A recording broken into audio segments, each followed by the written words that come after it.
Welcome to Electric Evolution with Liz Allan. This podcast explores the transition to net zero and the systems driving real change in how we move, live and power our world. Every week I sit down with the people leading that change, those offering insight, innovation and impact in many ways people don't fully see until they hear their stories. If you're ready for real conversations that inspire action and drive change, please like this video, subscribe to the channel and join us on this journey, and let's cut through the noise and build a better future together. Hello and welcome back to Electric Evolution, and this week I have with me Laura Waldron. Now she is the Programme Manager for Climate Change at Newport City Council, and Laura and I met a few weeks ago at I was very lucky to be at a Cenex event in Newport, so thanks for joining me, and it was lovely to meet you then, and it's nice to see you again. Yes, likewise. So right, let's talk about the reasons why you were at the meeting, really, just to start off with, because you were one of the speakers, weren't you, kind of quite early on talking about EV infrastructure. So if we talk about that very, very quickly, but then I'll go into we'll talk about your background. Just give us a little, because just give them a taster of why you were there. So we were presenting with Urban Fox, who are one of the charge point operators that we work with, on a charging solution involving lighting columns. So we were always keen to try different technologies in the EV space. You know, we don't know what the landscape is going to look like in sort of 5-10 years time. So we don't kind of want to put all our eggs in one basket technology-wise. So we're always keen to try different solutions. And the lighting column solution was one that was of real interest to us for a number of reasons, and we've been able to roll out, it's quite a large scale trial. I think we kind of decided to really go for it with this one, so we were able to get some funding from UK government to install 130 lighting column chargers across the city. That's not a bad so we number. were absolutely, so we were presenting with Urban Fox on that project, how it came about, how we procured it, some of the challenges that we'd had, and ultimately, how the delivery had been managed. So yeah, that was a really interesting project for us to talk about. We were the first local authority in Wales to do that solution. It's been done in a few local authorities in England. We were the first in Wales, which is always nice. So let's come back to that in a minute, but let's talk about you now. And I was kind of saying to you that it's always interesting looking through somebody's kind of LinkedIn profile to have a look at the things that you've done before the role that you're in now. It always fascinates me, and you've done quite a few different things, because you're not originally from Wales. We were just talking about that, weren't we? So just let's kind of go through a little bit of your background, and actually what brought you to Wales as well as part of that background.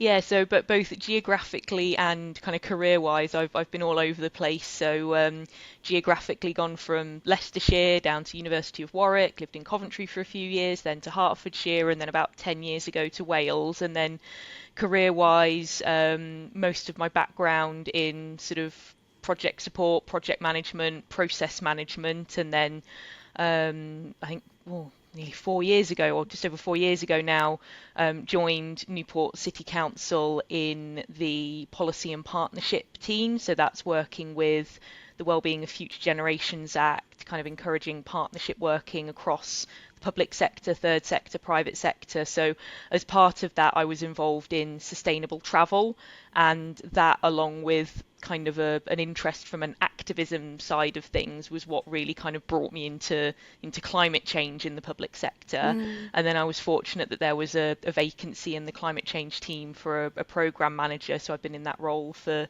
3 years now. And EV charging is a big part of that role at the moment, and there's a lot of other stuff that's kind of involved in that position. But I think we're quite unique, certainly amongst all the local authorities I've spoken to, that EV charging sits within the climate change team rather than highways or infrastructure or kind of a more sort of traditional area. And I think there's definite advantages and a few disadvantages to that, but I think there are definite advantages to having that as within climate change in terms of the push that we've got, because we don't always know what's feasible and what isn't. We're very much approaching it from the perspective of, okay, highways, tell us why we can't install this technology in this location, rather than sort of looking at it and going, oh no, we can't do that. We're very much approaching it from a perspective of, okay, tell us why we can't do it.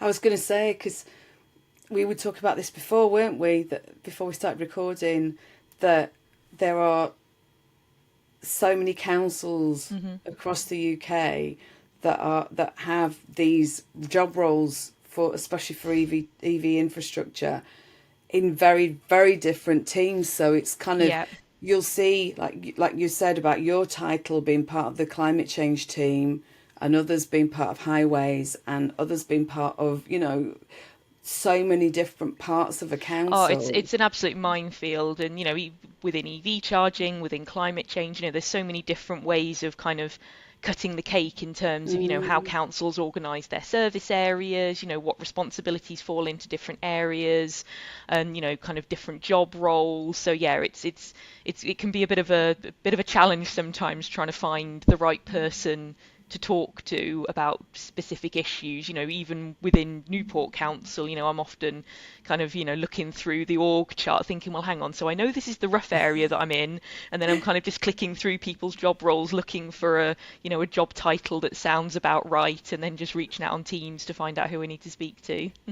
I was going to say, because it doesn't really, so even for your title, it doesn't kind of say what you do on the tin. But then, no. Then it'd probably be a really long title, wouldn't it? Really? Yes, that's the. I mean, the amazing thing about working within climate change, but also the challenge as well, is that it just does cover such a broad range of areas. I mean, there are very few service areas within the council that we don't have some kind of involvement with, that we've not done projects with in the past, or supported with procurement activity, or kind of done engagement events with, or there's always some kind of relevance to climate change within pretty much everything the council does. So which is great, but sometimes you do have to be a bit sort of disciplined and think, right, okay, we're a relatively small team, there's only so many hours in the day, we need to focus on the things that really matter, that really deliver the most benefits. So how do you break that down? Because that's quite difficult, isn't it? I mean, so what other areas besides EV charging are you looking at as a kind of as a team? Yeah, so we're very lucky. We've got a couple of really good sort of strategies that kind of guide the activity that we're doing from kind of an internal and an external perspective. So we've got the Newport City Council organisational climate change plan, which sort of identifies the key areas that we need to decarbonise as a local authority by 2030. So obviously buildings is a big one, fleet, procurement activity, kind of our wider role in the city, and kind of waste emissions, and then land use, and then we've got a sort of an overarching area looking at organisational culture and leadership. So that's kind of how we embed kind of awareness of climate change and kind of comms and engagement work across the local authority. So that kind of guides the areas that we're sort of involved in, sort of from an internal perspective. And specifically within my team, we do a lot of work on sustainable procurement, so looking at particularly the larger contracts that we procure for, and how we can tender for those in a way that kind of encourages suppliers to think about their emissions, and think about how they're going to deliver those contracts in a way that minimises kind of carbon emissions and maximises sort of the positive impacts for climate change. And then the other key area that we look at is around that kind of comms and engagement piece. So we have a really extensive kind of comms and engagement strategy that covers sort of internally within the council, so sort of raising awareness of what we do and how other people can contribute to that. We're really lucky, we've got a fantastic active climate change staff network, which has representation across pretty much all the different service areas, and they do some really lovely projects around kind of, particularly at the moment their focus is on sort of the circular economy, so minimising waste. So we've got a Christmas jumper swap that's live at the moment. Oh, cool. They've organised sort of small electrical collections. Kind of they've done like orchard planting, all that kind of thing, and we've done visits to sort of local housing developers that are sort of putting in really interesting technologies in the housing, you know, like ground source heat pumps and all that sort of thing. So yeah, that's really interesting. And then we do a lot of work also with our elected members and also with members of the public. So we've run some events recently. Particular highlight from a couple of months ago was EcoFest in Newport. So that was a big event at the Riverfront Theatre, right in the city centre. We had loads of representation from, you know, different charities, local businesses, kind of other organisations that are kind of in that climate change space. And it was just a really fantastic opportunity to get everybody kind of in one place and kind of be able to talk about the work that they're doing and be able to kind of evangelize about it to the public and maybe kind of bust a few myths about certain things as well. So that was a fantastic event, really, really well attended. And you know, it's a really important area for us to kind of raise not so much raise awareness of climate change, but to talk to people about kind of what they can do and how they can get involved. I think there can sometimes be a lot of sort of doom and gloom around climate change, and a lot of people think, oh well, what can I do as an individual? And I think, you know, there is a lot of stuff that people can do, and talking to people about, you know, the organisations they can get involved with, the changes they can make, I think is a really powerful message. Yeah, I And was then going to say, yeah. and then sort of from a wider city perspective, we've got the local area energy plan. So that talks about all the different areas that we need to decarbonise across the city. So that includes things like electric vehicle infrastructure, but also kind of working with industrial partners, you know, housing retrofit, you know, kind of grid decarbonisation, all this kind of stuff. And within my team, we have a particular focus on the domestic retrofit side of things. So we support local people with sort of information and grant funding and advice about how they can sort of not just decarbonize their homes, but obviously there's a sort of a cost saving element there as well. And that's something we found is quite powerful, is kind of talking, you know, you mention climate change to people and some people sort of go, oh, and they're sort of a bit skeptical and they think, oh, that's not something I'm interested in. But when you talk to people about, well, okay, actually, you know, these are the things you can do in your house to save money, and at the same time, you're actually saving carbon as well, and it's having all these environmental benefits. But those kind of conversations around sort of energy saving and the cost of living crisis and things like that are kind of quite good sort of gateway conversations into then talking to people about those wider environmental issues. It's funny, isn't it? It like you say, people have got this these thoughts, or certain people have thoughts on climate change, and it feels sometimes, and I've said to you, and people who know who are watching and listening about what my husband does as a professor of climate science. You know, it feels untouchable sometimes, doesn't it? But it's because actually, if you look at the big picture of it all, the world view, then it does feel like, oh my God, look at this. But actually, if you drill it right down to kind of like the nuts and bolts and make it feel that, you know, that your residents, for example, can do something about this. Yeah. It does, you know, and actually saving money. It's funny. My our next door neighbour, bless her, they've got solar panels and battery storage, and we, by accident, I heard a weird beeping noise outside our house, last week at some ridiculous hour.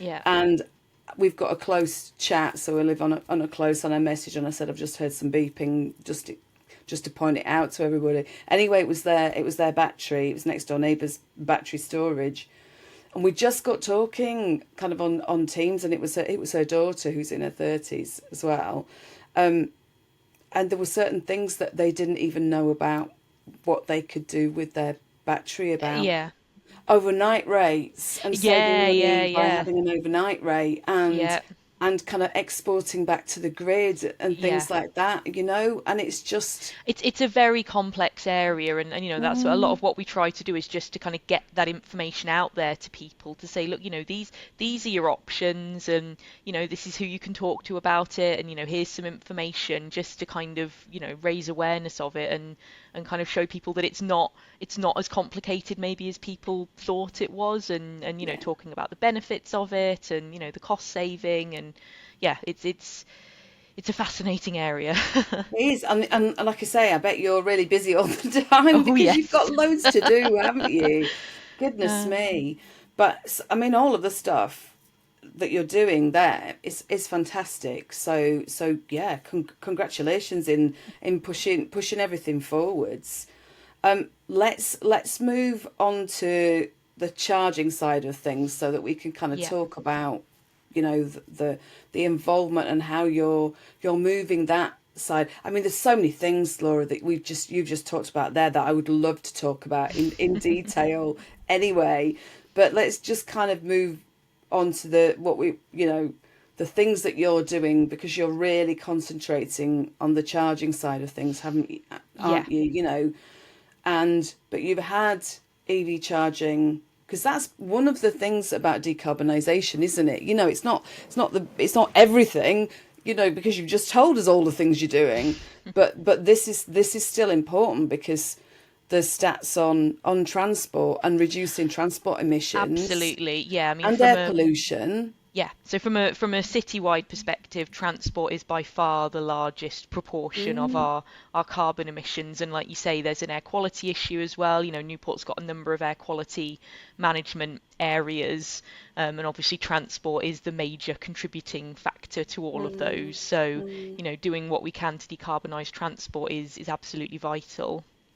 I was going to say, so just talking about that, about the, if you kind of, I'm not saying remove the climate change aspect as Hmm. such, but looking at that air pollution side of things, how are you finding engagement with kind of businesses and residents with regards to air pollution? Are they kind of recognizing the importance of that?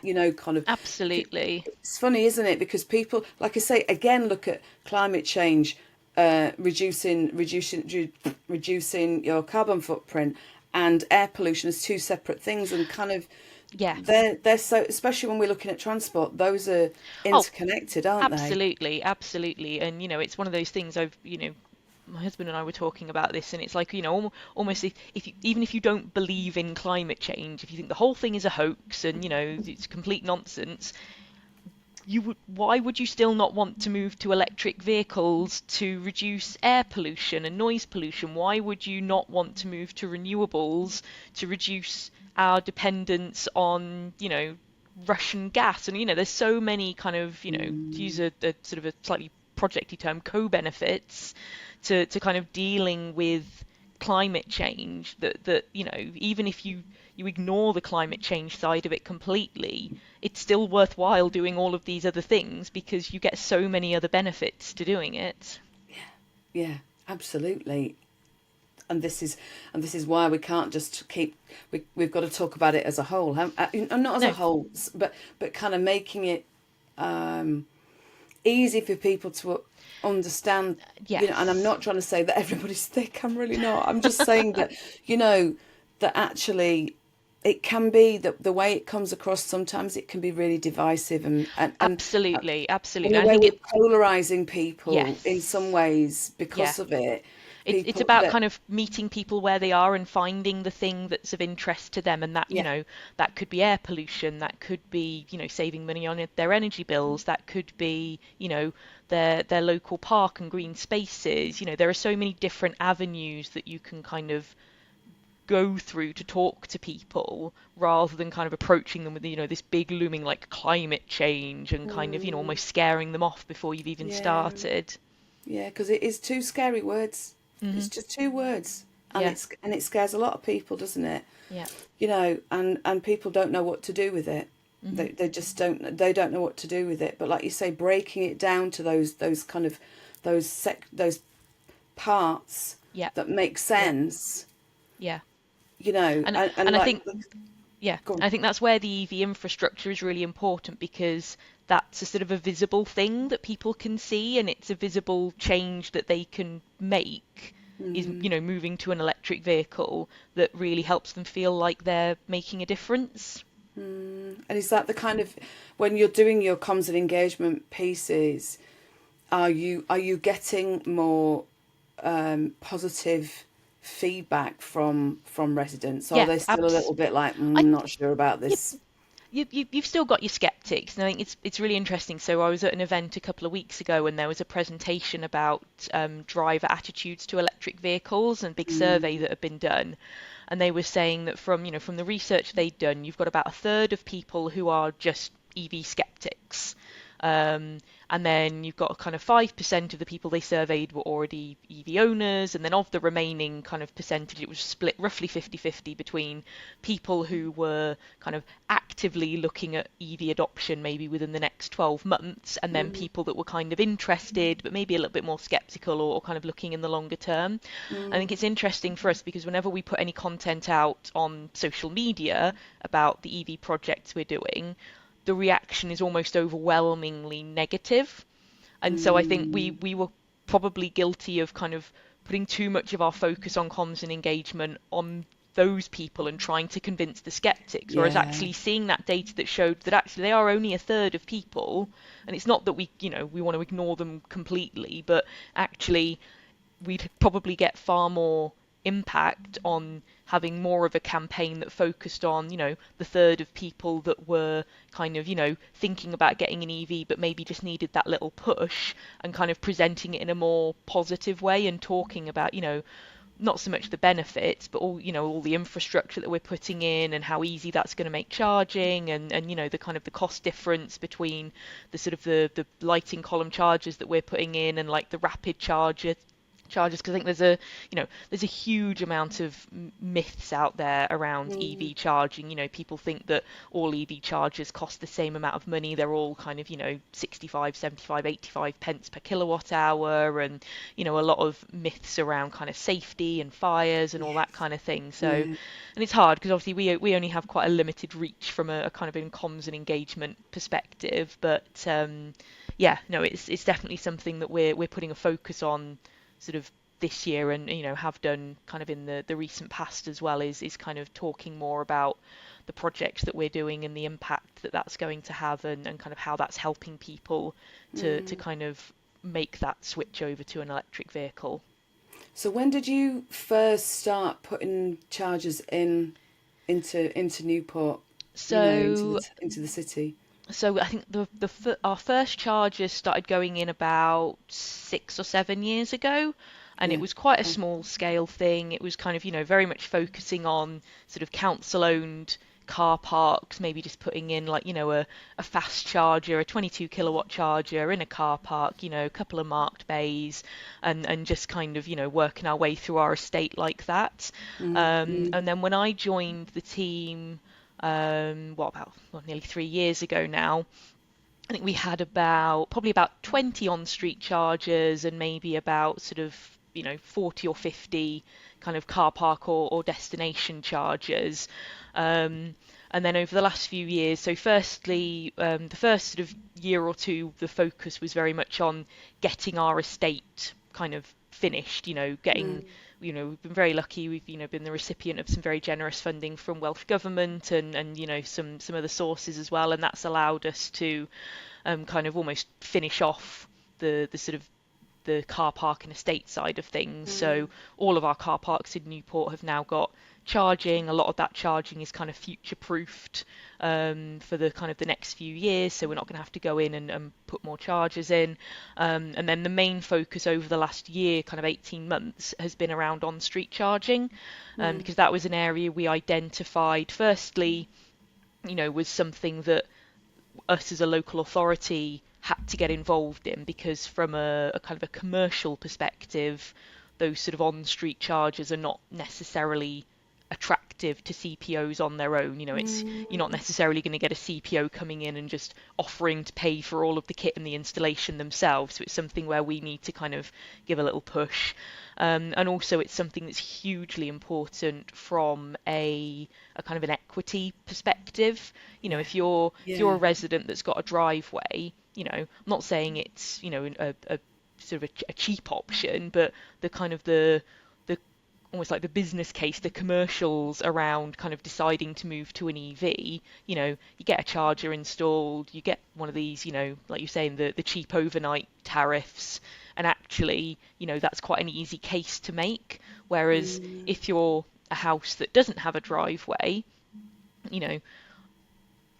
before we started putting these on-street installs in, your only real choices were going to your nearest, supermarket or petrol station or council-owned car park and parking up there. And, that's not convenient for people. It's not, it's not reasonably priced for people. And, we've got 22,000 households in Newport that don't have access to off-street parking. And most, but not, not necessarily all, but most of those are in areas of kind of, lower socioeconomic status as well.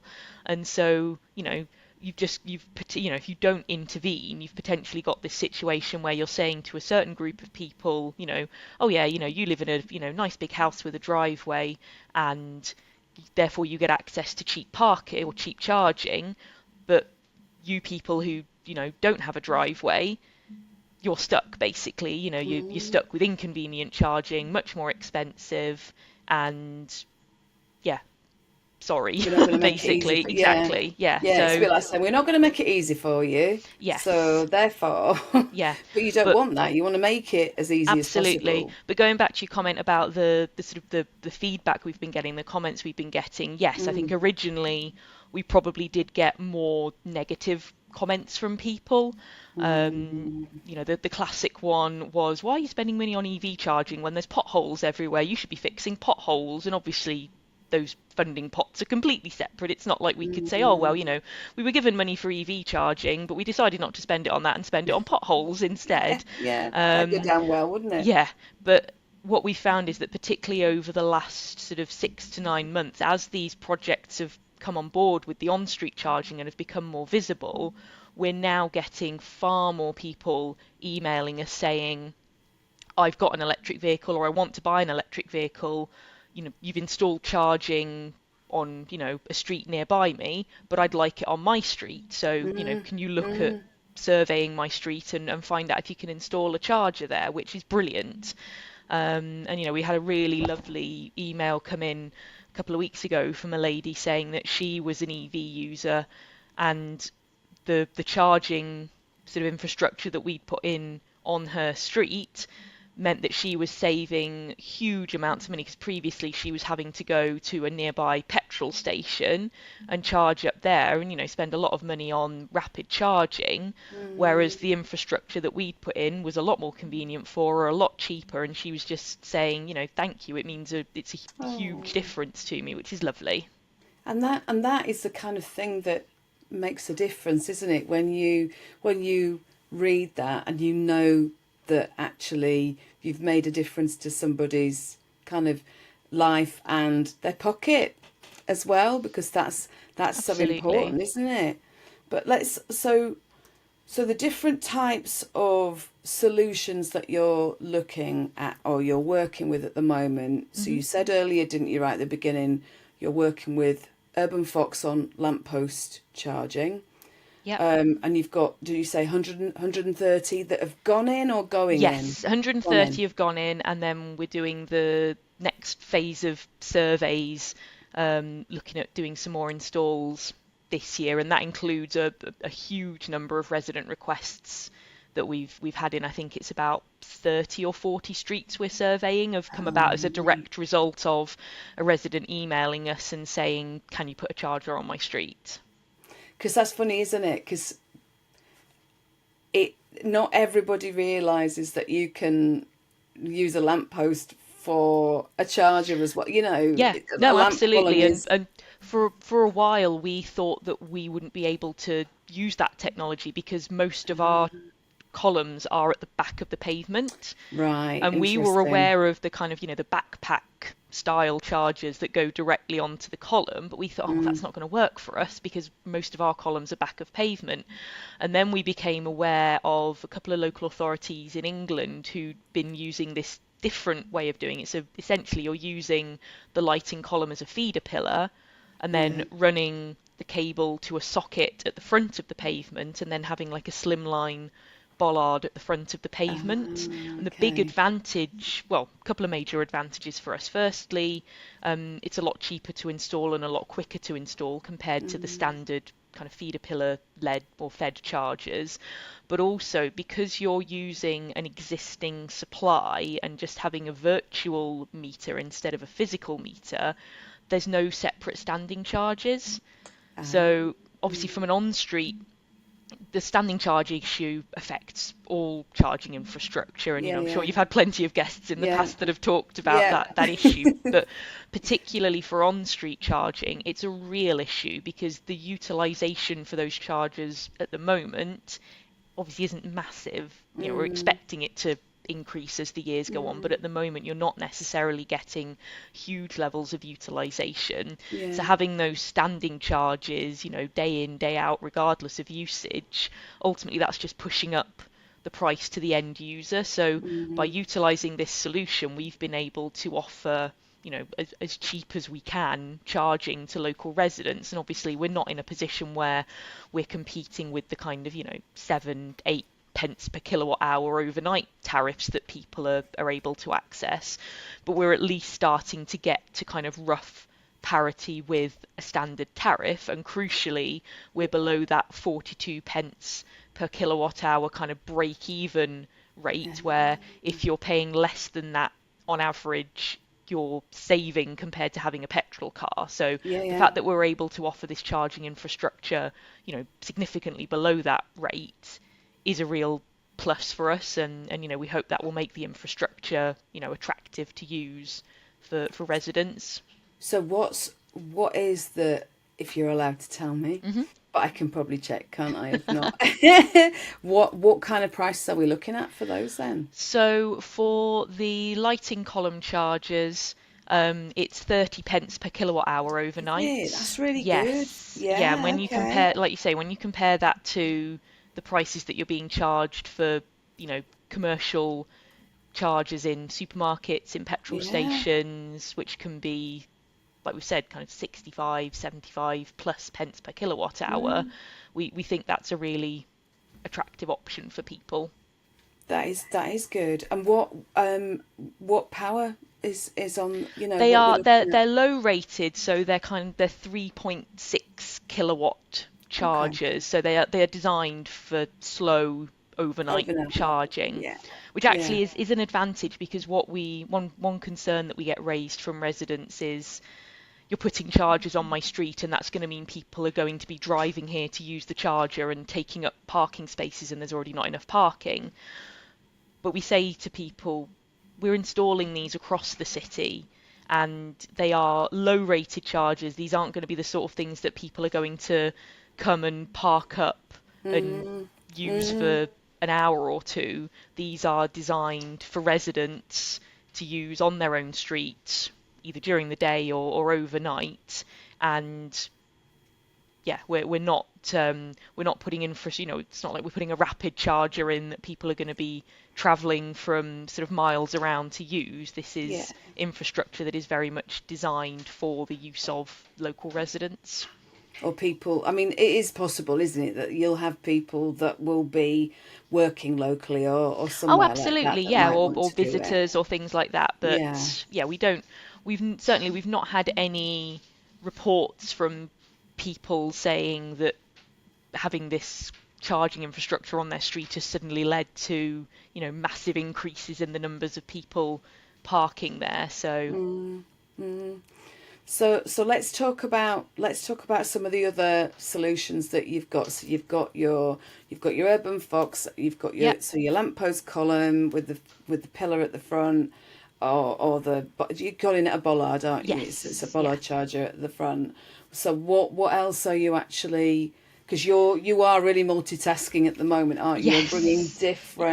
different solutions in, including cross pavement. But what others Yes. have you got? So we're also continuing with the rollout of those standard chargers. So again, we know it's not a one size fits all approach, and we know that the market is still quite new in this area. So like I said earlier, we don't want to put all our eggs in one basket. No, So no, get you. alongside these kind of column chargers where we're not restricting parking, we also are putting in a number of those standard chargers, those 22 kilowatt twin feeder pillar fed Get you. chargers, and Yeah. those do have marked bays, but we always make sure that when we're putting those in, obviously we want to put them in the residential areas where they're going to be Mm, used, but we make sure that those are never in front of people's houses. We would never mm. want to restrict the parking in front of a particular person's house, because that's a can of worms that we're just not interested in opening up.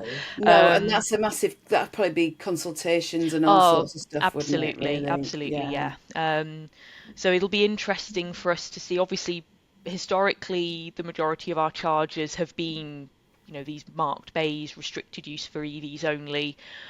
I'm going to be fascinated to see over the next few years how the utilization kind of pans out between those and the lighting column chargers. Mm, How much of a difference is having that kind of restricted access to the bay going to make? And then the other solutions that we're looking at, so Trojan is one that we're installing this year, which is the sort of the sockets or multiple sockets along a street fed from a single feeder pillar. And the really yeah. lovely thing about that solution, and why it's really useful for us, is that there's no permanent kind of charging infrastructure there, so it's not like a bollard that's there all the time. Mm, It's essentially a portable charger that people carry around with them, and when they want to charge up, they park alongside a socket, they plug their charger in, they connect up to their car, and away they go. Why that's really important for us is, obviously, in common with a lot of other urban authorities, we have a lot of areas that have very narrow pavements, yeah. and Yeah. accessibility is something that we're obviously very cognizant of. So we always make Mm, sure that we allow, as an absolute minimum, 1.2 meters of access between the charger and the back of the pavement to allow for wheelchair access and pushchairs and all that kind of thing. But we also have to work within restrictions from our highways team, where we can't situate infrastructure too close to the curb edge in order to minimise the risk of somebody mounting the curb and hitting something, especially something that's yeah. electrically live. Now, where Trojan comes into its own is that, because that's not a permanent piece of infrastructure, we've been able to make the argument with our highways team that, because at the point where someone is charging and there's something in the ground, there's a car parked alongside it. So obviously it's not completely eliminating the risk of somebody Mm, hitting it, but it's very much minimising it. So mm, they've agreed that, certainly on a trial basis, we can install the infrastructure, the socket, a little bit closer to the curb edge. okay. And actually, that really opens up quite a lot of areas that we wouldn't have been able to look at previously. It Mm, allows us to actually install EV infrastructure in those areas. mm, So, as I said, it's about looking at what's the right solution for the right area, and that obviously takes into account things like pavement width, it takes into account the road width, the type of the road, can you put a build out in the road? What's the parking situation? Are people curb parking or pavement yeah. parking? What sort of housing is it? So there's any, and that's before we even get into stuff like the availability of electrical connections and things like that. So there's a lot of things to consider. Um, and then, as you say, we're also looking at cross pavement solutions. So we've had a trial going on with Turbocharge Hmm. for about the last year now. Just a Okay. very small trial. We've had 8 installations. And that is something that we have a lot of interest in. We've got a waiting list of probably about 80 people that have said they're interested Wow. in having it installed. But obviously, as you can appreciate, there's a lot of things to consider with something like that. So from our perspective, from an internal perspective, kind of managing the legal liability, what happens if somebody tripped or slipped over the channel, or if someone hadn't put their cable in properly, Mm, how do we make sure that we're inspecting inspecting them properly. And then there's a big issue that unfortunately we can't resolve ourselves, which we're sort of hopefully sort of getting Welsh Government to intervene on, is an issue around reinstatement for statutory undertakers. So this is a very frustrating situation where the guidance for Hawke was updated last year in England to include these cross-pavement solutions in the list of street furniture that would have to be reinstated by a statutory undertaker if they damaged it. So in the same way that if a statutory undertaker damages, a lighting column or something, they would have to pay to reinstate that. Unfortunately, the English guidance was updated to include cross-pavement solutions in that list. It wasn't updated in Wales. So we're in a situation now where if we were to put in, dozens, potentially even hundreds of installs across the city right now, a statutory undertaker could come along, dig up the pavement, damage all the channels, and they wouldn't have any liability to put them back. So that would either have to be the homeowner or us having to pay to reinstall those channels, which isn't obviously a situation that we can sort of go ahead with. So we are working on it. We are kind of trying to develop a solution for that. Do me a favour, just explain what I think I get what you're talking about, but just to kind of break it down. Yeah. What would you class as, what is a statutory undertaker? Is that somebody who has got the ability to have permission to dig something up? Yes, basically. So it's people like, the utilities companies, BT, British Gas, electric companies that can basically come along and they have permission to access the highway and the pavement in order to be able to manage installations. Oh my goodness. So that, so I suppose that's, puts a few cats amongst pigeons, doesn't it, when you've got changes like that? Yeah. So because you do find sometimes that, especially, you're talking about being separate to the highways. Yeah. People.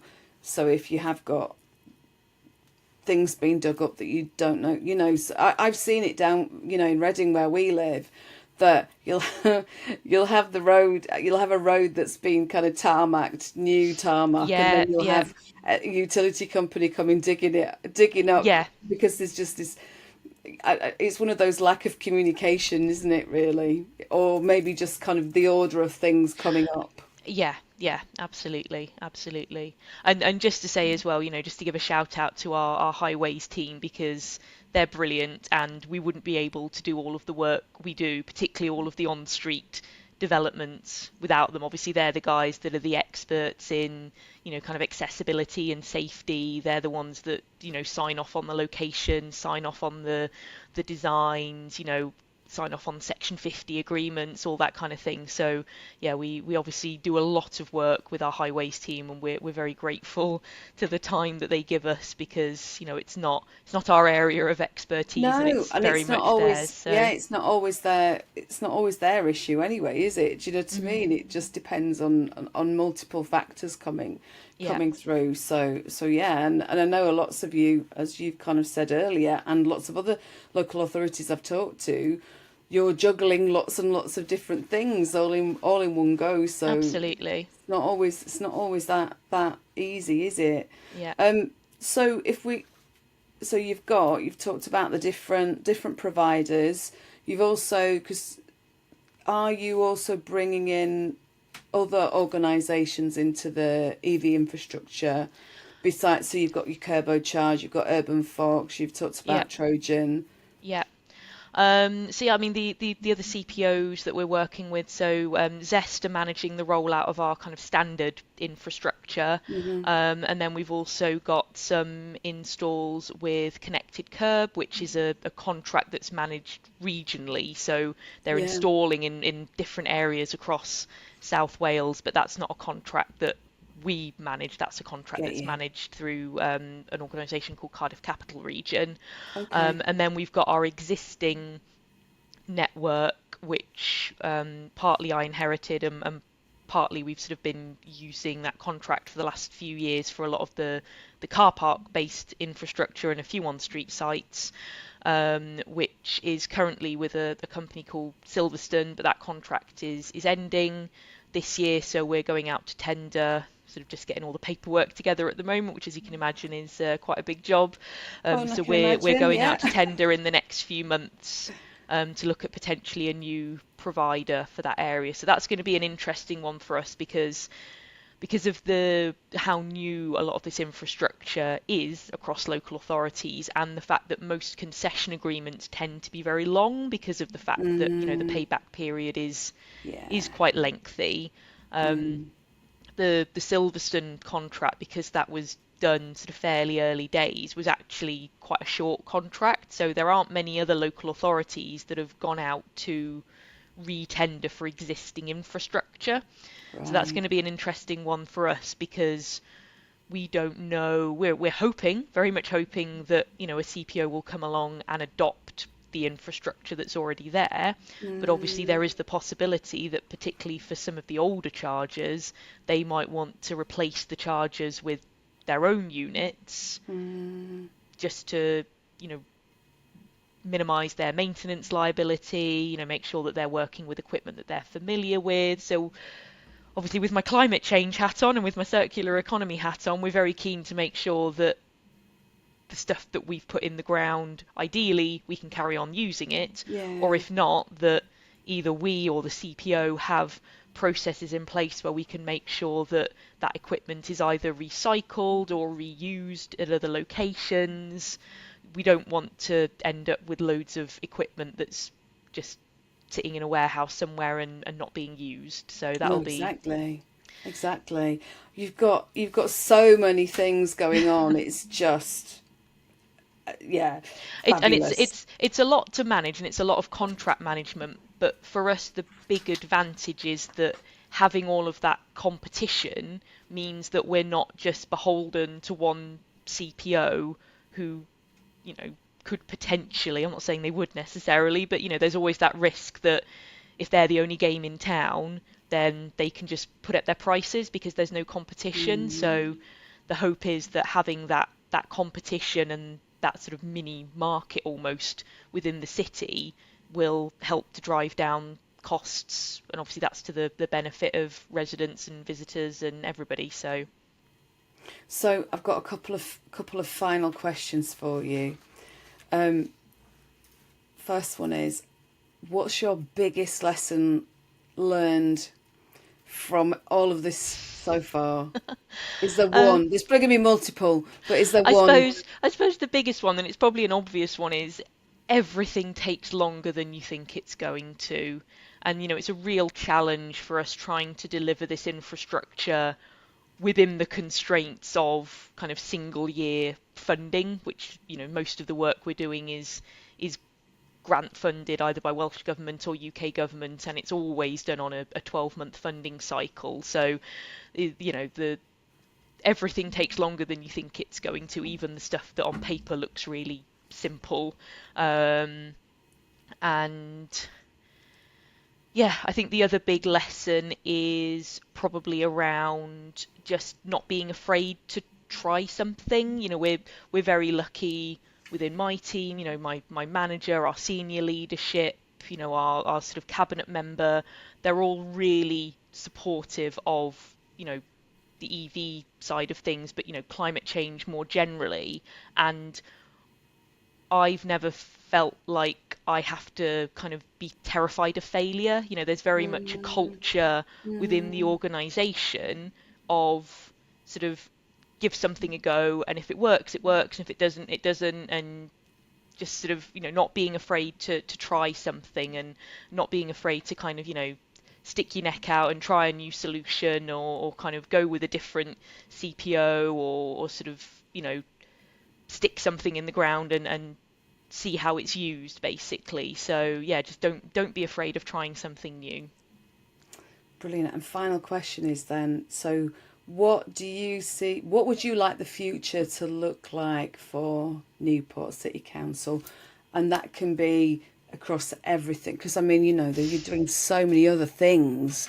We could talk about all of the other climate change stuff we're talking about for a whole nother episode, but what would you like to see in the next kind of 5 years?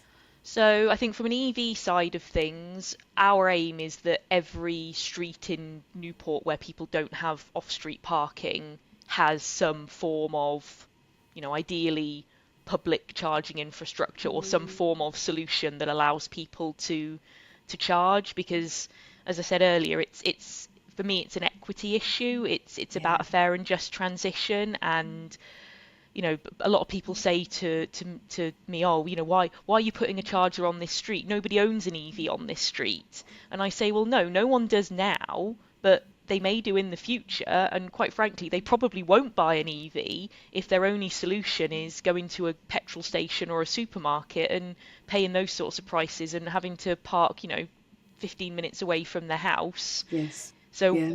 a lot of it is kind of chicken and egg. We're putting this infrastructure in now to sort of encourage people to make that switch. So yeah, having infrastructure that's available for everybody, I think is a really big thing for us, and a really big target for us. And I think in general, just encouraging people, whether that's within the council, whether that's in schools, whether that's the general public, just encouraging people to have those conversations and be talking about these issues. Like I say, there's a lot of misinformation out there, there's a lot of myths, but actually the more people know about these issues, the more people can challenge those attitudes and those assumptions. And so, yeah, one of the big things, as I said earlier, we want to engage with people. We want to kind of give people information so that they feel like they have the tools to make the choices that they want to.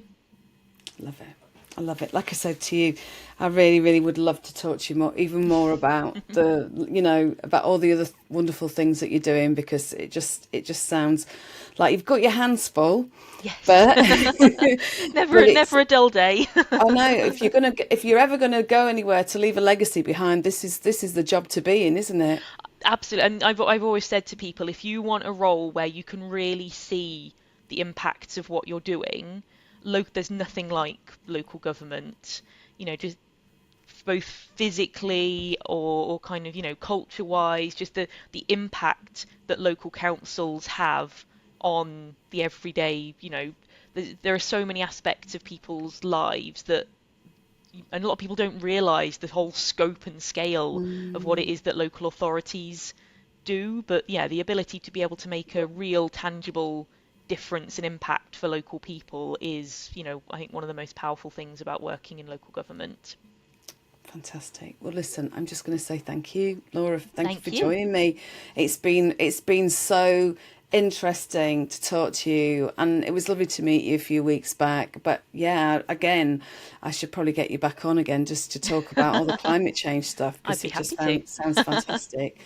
But yes, so thank you to you, and to everybody else watching and listening. I'm going to say thank you.